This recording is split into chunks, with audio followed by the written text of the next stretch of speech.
Hola, buenas noches.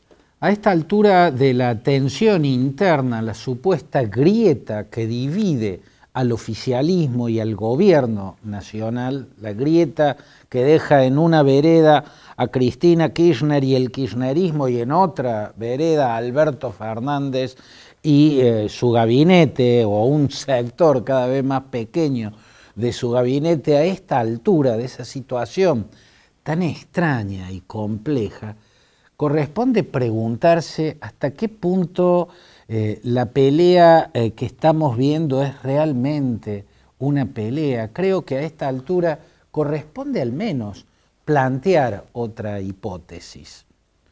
Otra hipótesis para explicar desde otro ángulo que no sea la existencia de un verdadero enfrentamiento entre la vicepresidenta y el presidente. Yo como hipótesis plantearía lo siguiente: ¿y si Alberto Fernández en realidad aceptó ser el testaferro del ajuste de Cristina Kirchner? Dado que toda política de ajuste para la visión que ella quiere expresar y representar implica un fracaso, la pregunta en esta hipótesis sería: ¿y si Alberto Fernández en realidad fuese el testaferro del fracaso de Cristina Kirchner?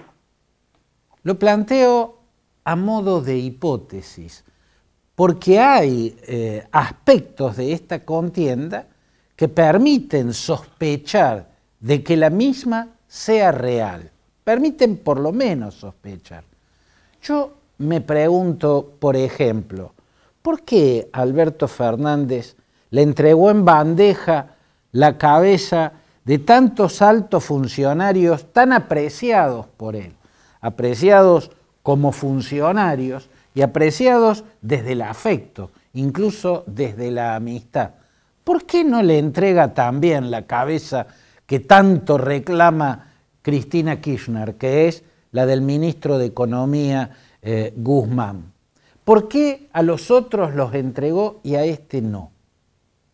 ¿Por qué, si cedió en tantas áreas ante las presiones de su vicepresidenta y el sector que ella lidera, por qué no cede en el terreno de la economía? ¿Por qué ahí se ha plantado como en una suerte de resistencia y resiste las presiones y los ataques que le llegan desde la vicepresidencia y desde el sector del oficialismo alineado con la vicepresidenta? Digo, le pidió la cabeza de Marcela Lozardo, la hasta entonces ministra de Justicia, amiga personal de Alberto Fernández, socia en un estudio jurídico, una mujer en la que él confiaba como jurista, como funcionaria y como persona. Ella le reclamó esa cabeza y él se la entregó. Le entregó la cabeza de su vocero, el vocero presidencial Juan Pablo Biondi, por el cual, además de confianza como funcionario, le tiene una estima personal de larga data. Sacó del cargo de una manera improlija y hasta humillante a Felipe Solá, con quien siempre había tenido una muy buena relación personal. Lo sacó a empujones del cargo de canciller para ponerlo ahí a Cafiero, porque Cristina le había reclamado que Cafiero saliera cuanto antes de la jefatura de gabinete. Le entregó a Matías Culfas, otra cabeza que reclamó la presidenta, y se la entregó en bandeja a Alberto Fernández. ¿Por qué? El único punto en el cual se planta, ¿no?, y dice, no, el presidente soy yo y el que decide soy yo, ¿por qué ese único punto es con Martín Guzmán? ¿Se ha entregado las otras cabezas? ¿Por qué no la de Guzmán? No se lo ve, en base a los resultados, como una suerte de Messi de la economía. A Guzmán, por lo menos, hay razones para dudar que sea un Messi de la economía. Sin embargo, a ese punto, al ministro Guzmán y al ajuste que vía inflación viene haciendo Guzmán para mantener sus acuerdos con el Fondo Monetario Internacional, aunque simulen que están en contra de la inflación, ambas partes, el FMI y el gobierno, ese es el ajuste, está claro. Por lo menos tendrían que salir a explicar cuál vendría a ser la política antiinflacionaria, y en la medida en que no la puedan explicar, entonces hay que pensar que la inflación es el instrumento de ajuste del ministro Guzmán. ¿Por qué en ese punto, y solo en ese punto, un presidente que hasta empezó a acompañar algo tan controversial como la idea de que la Corte Suprema de Justicia pase a tener 20 y pico de miembros, algo que probablemente la autoanularía en sus funciones? ¿Por qué si la acompaña en semejante aspecto en este rubro, la economía, se le planta Alberto a Cristina? Bueno, la hipótesis señalaría lo siguiente: ahí donde él se planta, ahí donde él resiste las presiones y los ataques de su vicepresidenta, sería el punto donde más genuflexo es a la vicepresidenta.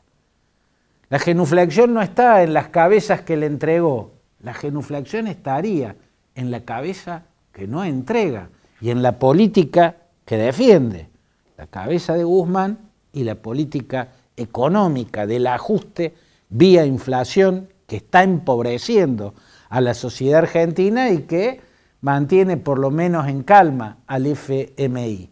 Esta sería la hipótesis.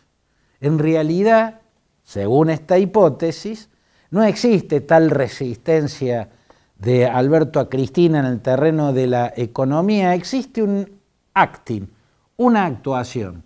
Ella actúa de que tiene un plan alternativo, pero Alberto en este campo se ha entregado a los poderes fácticos, al FMI, a los medios hegemónicos, entonces no le atiende el teléfono, no le hace caso, cajonea las propuestas de la vicepresidenta.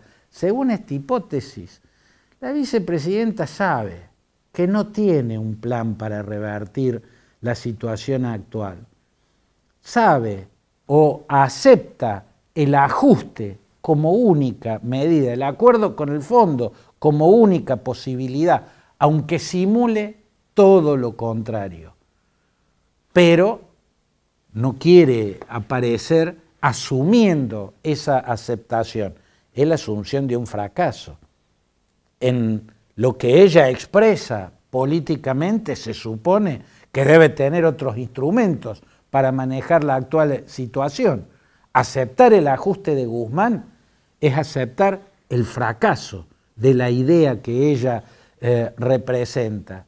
¿No será tal vez ese el pacto secreto entre la vicepresidenta y el presidente, entre la mujer que puso a un hombre en una candidatura para poder acceder a ese cargo y el hombre que nunca hubiera llegado a ese cargo si ella no hubiera decidido que accediera a él? ¿No tendrán como pacto que él sea el testaferro del fracaso?